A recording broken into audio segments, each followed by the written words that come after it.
राम राम राम राम राम राम राम राम राम नारायण नारायण। ओम श्री परमात्मने नमः। अथ प्रथमोऽध्यायः। अवतरणिका। पांडवों ने 12 वर्ष का वनवास और 1 वर्ष का अज्ञातवास समाप्त होने पर जब प्रतिज्ञा के अनुसार अपना आधा राज्य मांगा, तब दुर्योधन ने आधा राज्य तो क्या, तीखी सुई की नोक जितनी जमीन भी बिना युद्ध के देनी स्वीकार नहीं की।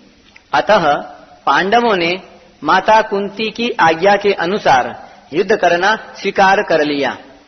इस प्रकार पांडवों और कौरवों का युद्ध होना निश्चित हो गया और तदनुसार दोनों ओर से युद्ध की तैयारी होने लगी।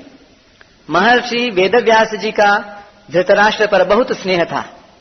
उस स्नेह के कारण उन्होंने धृतराष्ट्र के पास आकर कहा कि युद्ध होना और उसमें क्षत्रियों का महान संहार होना अवश्यंभावी है, इसे कोई टाल नहीं सकता। यदि तुम युद्ध देखना चाहते हो तो मैं तुम्हें दिव्य दृष्टि दे सकता हूँ, जिससे तुम यहीं बैठे बैठे युद्ध को अच्छी तरह से देख सकते हो। इस पर धृतराष्ट्र ने कहा कि मैं जन्म भर अंधा रहा, अब अपने कुल के संहार को मैं देखना नहीं चाहता, परंतु युद्ध कैसे हो रहा है यह समाचार जरूर सुनना चाहता हूँ। तब व्यास जी ने कहा कि मैं संजय को दिव्य दृष्टि देता हूँ, जिससे यह संपूर्ण युद्ध को, संपूर्ण घटनाओं को, सैनिकों के मन में आई हुई बातों को भी जान लेगा, सुन लेगा, देख लेगा और सब बातें तुम्हें सुना भी देगा। ऐसा कहकर व्यास जी ने संजय को दिव्य दृष्टि प्रदान की। निश्चित समय के अनुसार कुरुक्षेत्र में युद्ध आरंभ हुआ।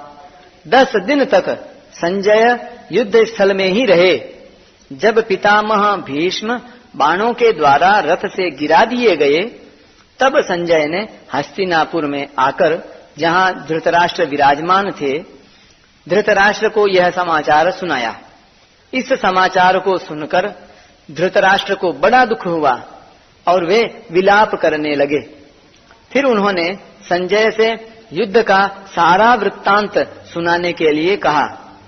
भीष्म पर्व के 24वें अध्याय तक संजय ने युद्ध संबंधी बातें धृतराष्ट्र को सुनाई। इस पर एक टिप्पणी।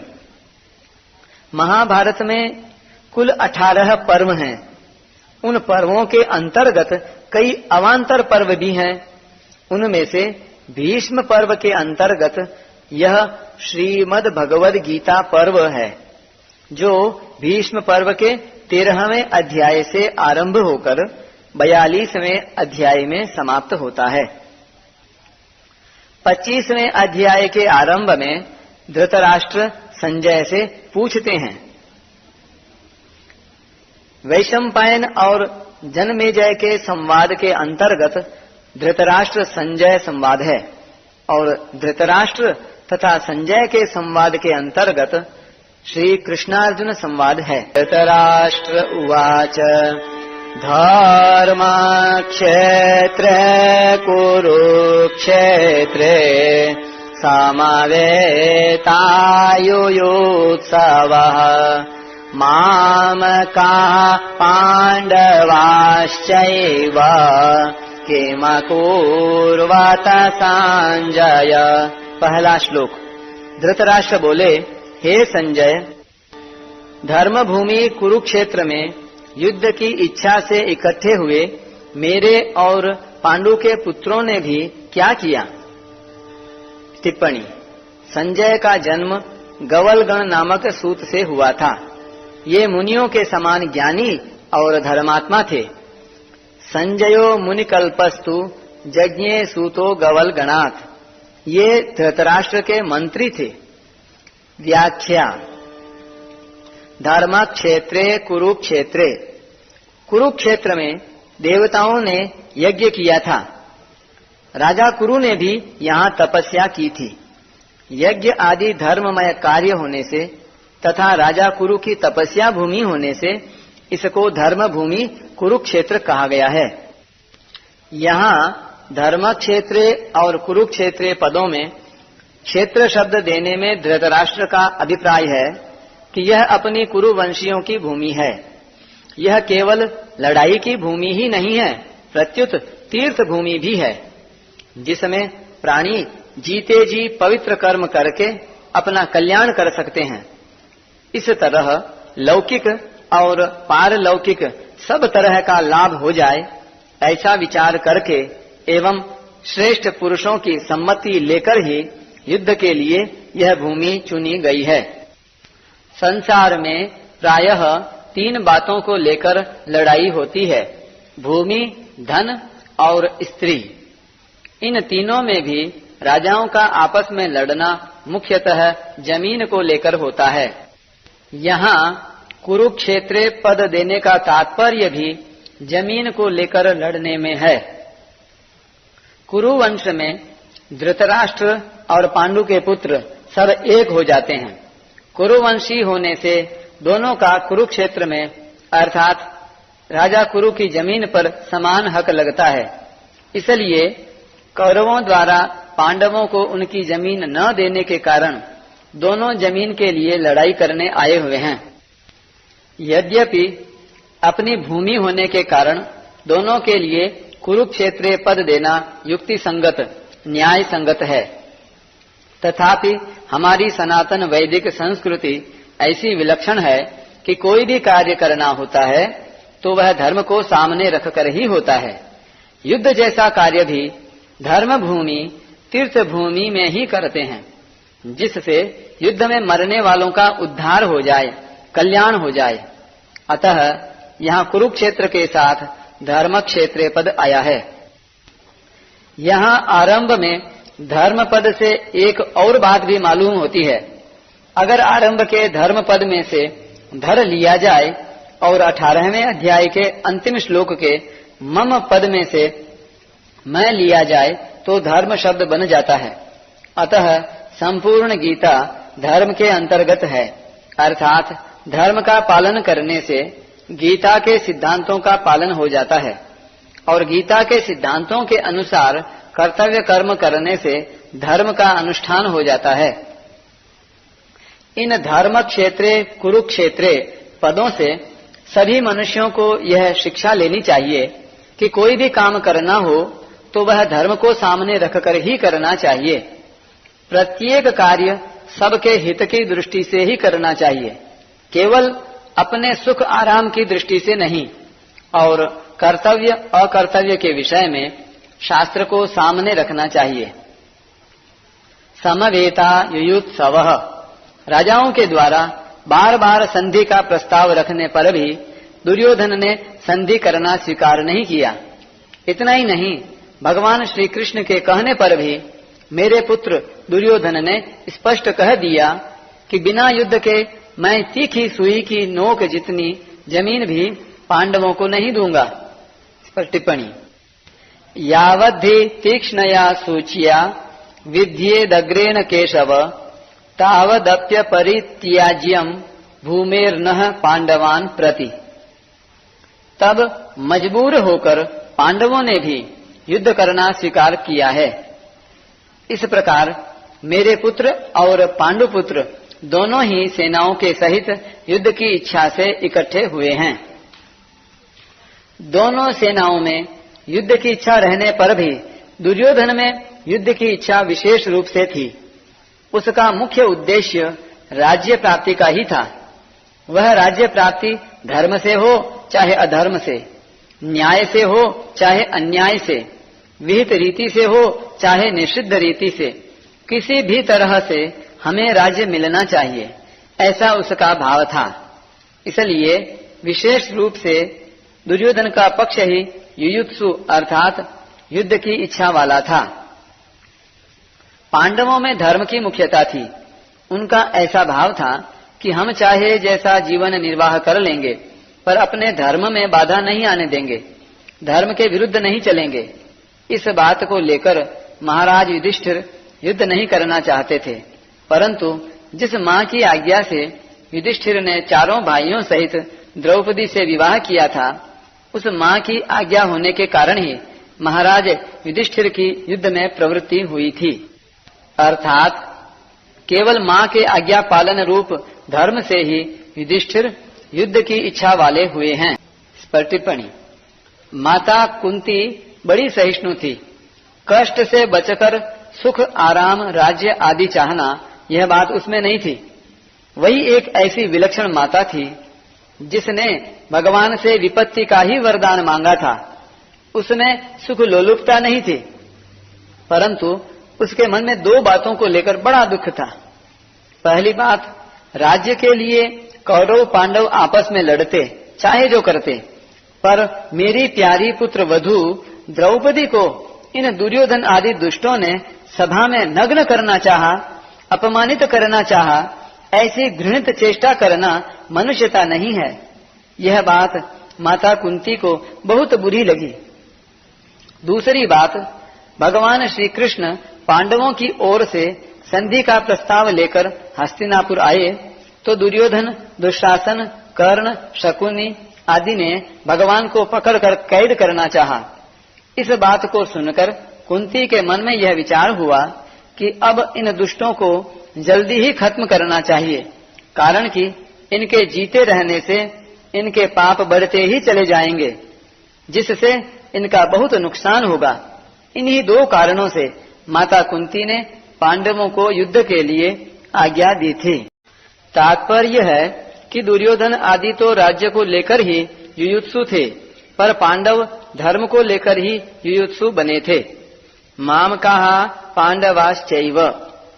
पांडव धृतराष्ट्र को अपने पिता के बड़े भाई होने से पिता के समान समझते थे और उनकी आज्ञा का पालन करते थे। धृतराष्ट्र के द्वारा अनुचित आज्ञा देने पर भी पांडव उचित अनुचित का विचार न करके उनकी आज्ञा का पालन करते थे। अतः यहाँ मामकाहा पद के अंतर्गत कौरव और पांडव दोनों आ जाते हैं। टिप्पणी। यद्यपि कौरव शब्द के अंतर्गत धृतराष्ट्र के पुत्र दुर्योधन आदि और पांडु के पुत्र युधिष्ठिर आदि सभी आ जाते हैं, तथापि इस श्लोक में धृतराष्ट्र ने युधिष्ठिर आदि के लिए पांडव शब्द का प्रयोग किया है। अतः व्याख्या में कौरव शब्द दुर्योधन आदि के लिए ही दिया गया है। फिर भी पांडवाः पद अलग देने का तात्पर्य है कि धृतराष्ट्र का अपने पुत्रों में तथा पांडु पुत्रों में समान भाव नहीं था। उनमें पक्षपात था, अपने पुत्रों के प्रति मोह था। वे दुर्योधन आदि को तो अपना मानते थे, पर पांडवों को अपना नहीं मानते थे। इस पर टिप्पणी। धृतराष्ट्र के मन में द्वैधी भाव था कि दुर्योधन आदि मेरे पुत्र हैं और युधिष्ठिर आदि मेरे पुत्र नहीं हैं, प्रत्युत पांडु के पुत्र हैं। इस भाव के कारण दुर्योधन का भीम को विष खिलाकर जल में फेंक देना, लाक्षागृह में पांडवों को जलाने का प्रयत्न करना, युधिष्ठिर के साथ छल पूर्वक जुआ खेलना, पांडवों का नाश करने के लिए सेना लेकर वन में जाना आदि कार्यों के करने में दुर्योधन को धृतराष्ट्र ने कभी मना नहीं किया, कारण कि उनके भीतर यही भाव था कि अगर किसी तरह पांडवों का नाश हो जाए तो मेरे बेटों का राज्य सुरक्षित रहेगा। इस कारण उन्होंने अपने पुत्रों के लिए माम कहा और पांडु पुत्रों के लिए पांडवाः पद का प्रयोग किया है, क्योंकि जो भाव भीतर होते हैं वे ही प्रायः वाणी से बाहर निकलते हैं। इस द्वैधी भाव के कारण ही धृतराष्ट्र को अपने कुल के संहार का दुख भोगना पड़ा। इससे मनुष्य मात्र को यह शिक्षा लेनी चाहिए कि वह अपने घरों में, मुहल्लों में, गांवों में, प्रांतों में, देशों में, संप्रदायों में द्वैधी भाव अर्थात ये अपने हैं ये दूसरे हैं ऐसा भाव न रखे, कारण कि द्वैधी भाव से आपस में प्रेम स्नेह नहीं होता, प्रत्युत कलह होती है। यहाँ पांडवाः पद के साथ एव पद देने का तात्पर्य है कि पांडव तो बड़े धर्मात्मा हैं, अतः उन्हें यहाँ युद्ध नहीं करना चाहिए था, परंतु वे भी युद्ध के लिए रणभूमि में आ गए तो वहां आकर उन्होंने क्या किया? माम कहा और पांडवाः। टिप्पणी। यहाँ आए मामकः और पांडवः का अलग अलग वर्णन करने की दृष्टि से ही आगे संजय के वचनों में दुर्योधनः और पांडवः शब्द प्रयुक्त हुए हैं। मामकः और पांडवः, इनमें से पहले मामकः पद का उत्तर संजय आगे के दूसरे श्लोक से 13वें श्लोक तक देंगे कि आपके पुत्र दुर्योधन ने पांडवों की सेना को देखकर द्रोणाचार्य के मन में पांडवों के प्रति द्वेष पैदा करने के लिए उनके पास जाकर पांडवों के मुख्य मुख्य सेनापतियों के नाम लिए। उसके बाद दुर्योधन ने अपनी सेना के मुख्य मुख्य योद्धाओं के नाम लेकर उनके रण कौशल आदि की प्रशंसा की। दुर्योधन को प्रसन्न करने के लिए भीष्म जी ने जोर से शंख बजाया। उसको सुनकर कौरव सेना में शंख आदि बाजे बज उठे। फिर 14वें श्लोक से 19वें श्लोक तक पांडवः पद का उत्तर देंगे कि रथ में बैठे हुए पांडव पक्षीय भगवान श्री कृष्ण ने शंख बजाया। उसके बाद अर्जुन, भीम, युधिष्ठिर, नकुल, सहदेव आदि ने अपने अपने शंख बजाए, जिससे दुर्योधन की सेना का हृदय दहल गया।